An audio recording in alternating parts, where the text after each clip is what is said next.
गलत लगेगा। Hello everyone, this is Ritesh Wadhwani.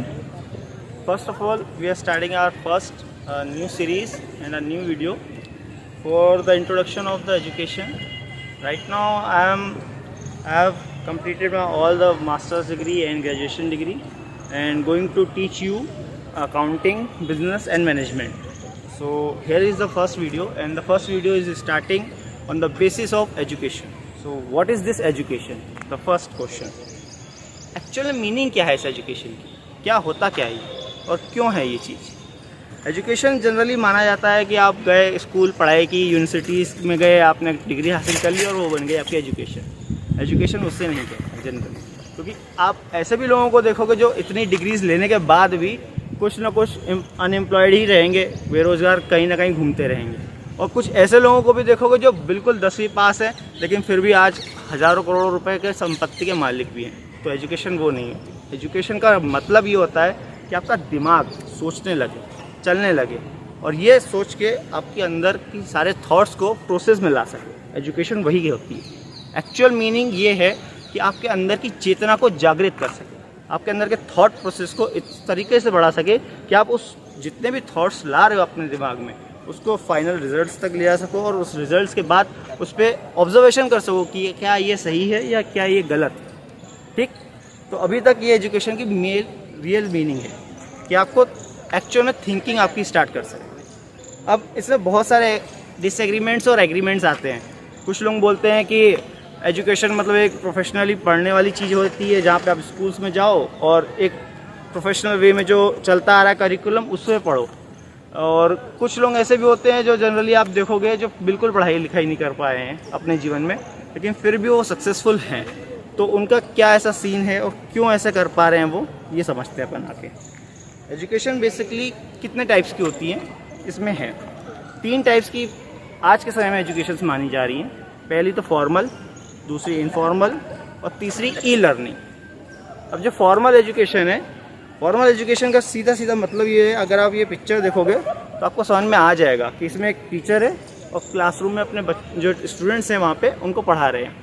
ये फॉर्मल एजुकेशन का एक प्रॉपर बेस है कि आप किसी स्कूल में गए, किसी इंस्टीट्यूट में गए, किसी कोचिंग में गए, किसी यूनिवर्सिटी में गए, वहाँ पे आपने सिटिंग की और वहाँ पे जो टीचर्स ने बोला आपने उसको सुना, समझा, लिखा, पढ़ा और उसके बाद आपने उसी को कैरी फॉरवर्ड करा।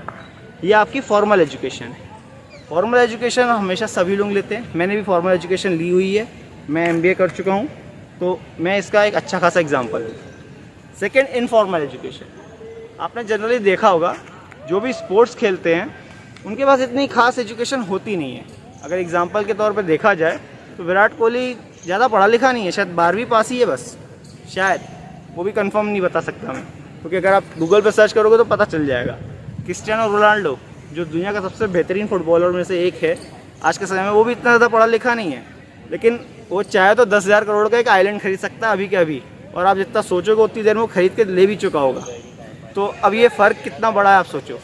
वो एजुकेटेड इस वजह से है क्योंकि वो उसकी जो थिंकिंग और थॉट प्रोसेस है उसको एक्शंस में लेके आता है और एक्शंस से रिजल्ट लेता है, और जब रिजल्ट्स आ जाते हैं तो उस पर वापस से उस पर ऑब्जर्वेशन लेता है। तो वो उसकी एक्चुअल में ऑब्जर्वेशन की जो स्किल है वही एजुकेशन है। और एजुकेशन यही सिखाती है कि आपने जो सीखा है, जो पढ़ा है, जो समझा है, उसमें आप क्या स्केल कर रहे हो, कहाँ तक जा रहे हो, और जहाँ पे पहुँच गए हो उससे आपकी क्या मापदंड है जिससे आप उसको नाप सको कि हाँ जो मैंने किया या पढ़ा या सोचा वो सही था या गलत था। रिजल्ट्स आने के बाद ही आप उस पर फीडबैक बना सकते हो या ऑब्जर्वेशन बना सकते हो। वही एक्चुअल में एजुकेशन है। अब फॉर्मल एजुकेशन हो गई, इनफॉर्मल एजुकेशन हो गई। तीसरी एजुकेशन आती है ई लर्निंग। आज के समय में सबसे ज़्यादा अभी के हिसाब से मानी जा रही है, जब से कोविड गया है। 2020 में कोविड आया था, आज 2023 चल रहा है, तो जब से ई लर्निंग आई है तब से इसका बहुत ज़्यादा बूम आया है। इस पर एकदम बहुत बड़ा वास्ट एकदम फ़र्क आया हुआ है, जो कि इंक्रीमेंट की तरीके से देखा जाए कि ई लर्निंग बेसिकली ये हो गया है कि आप ऑनलाइन कहीं पे भी जाके पढ़ सकते हो। बेसिकली आप अपना यूट्यूब देख सकते हो जो मेन सोर्स था, लेकिन अब उससे भी आगे जा चुका है ये। अब आप अलग अलग ऐप देख सकते हो जिसमें आपको अलग अलग ऐप्स में पढ़ाते हैं। कुछ साइंस के लिए होते हैं, कुछ कॉमर्स के लिए होते हैं, अब UPSC की तैयारी के लिए भी हो गए हैं। तो वो सब ई लर्निंग प्लेटफॉर्म पे आते हैं। और अगर आप इस फोटो ध्यान से देखो तो ये जो फ़ोटो में दो आपको दो फोटोज़ दिख रही हैं ई लर्निंग में, ये सबसे बेस्ट एग्जांपल है आपका ई लर्निंग प्लेटफॉर्म का, जिसमें पहला जो फ़ोटो है वो अलख पांडे जी का है जो कि फ़िज़िक्स वाला चलाते हैं। और फ़िज़िक्स वाला आज के समय में एक यूनिकॉर्न कंपनी है जो कि एजुकेशन सेक्टर में काम कर रही है और बहुत ही रिवोल्यूशनरी काम कर रही है। दूसरी इंडिया की बहुत अच्छी एक कंपनी है जिसमें हर कोई बच्चा पढ़ता है या पढ़ना चाहता है और उससे ज्ञान प्राप्त कर रहा है, और वो ही कंपनी बहुत सारे लोगों को एम्प्लॉयमेंट प्रोवाइड कर रही है as a teacher, as a salesman, as a market person. उसका नाम है बायजूस। आप फोटो में देख सकते हो, क्लियरली समझ में आएगा। तो ये दोनों एक बहुत बड़े एग्जाम्पल्स है ई लर्निंग के।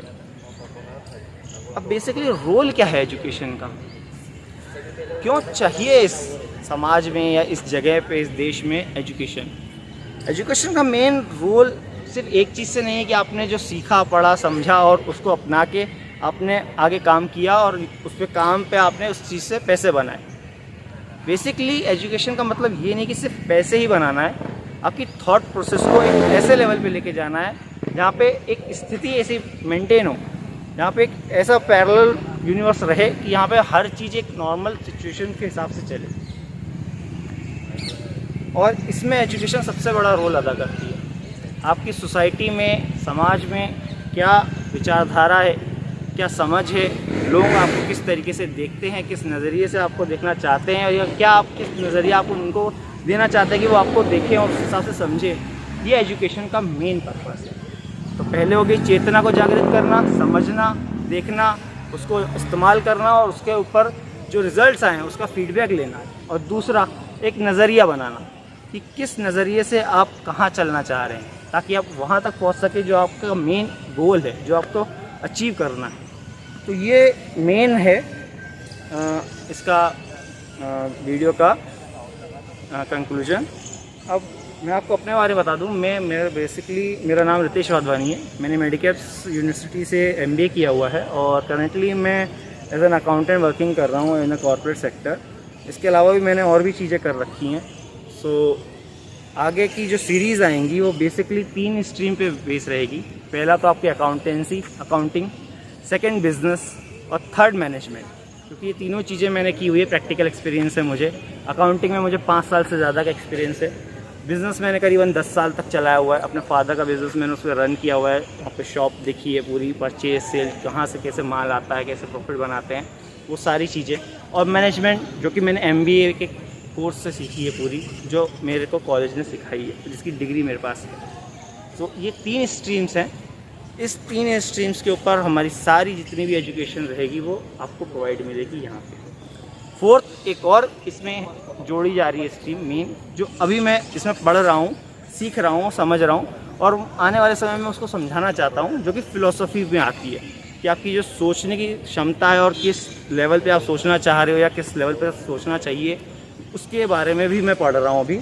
और मैं तैयारी शुरू कर दी है। अब जैसे जैसे धीरे धीरे अगर आप बढ़ते जाएंगे आगे, तो इसमें भी फ़िलोसफी में भी एक नई ब्रांच लेके आएंगे अपन इसमें, कि एक नए वीडियोज़ इसमें एडिट करके डाल सकें ताकि आप उसको समझ सकें। So thank you and stay tuned.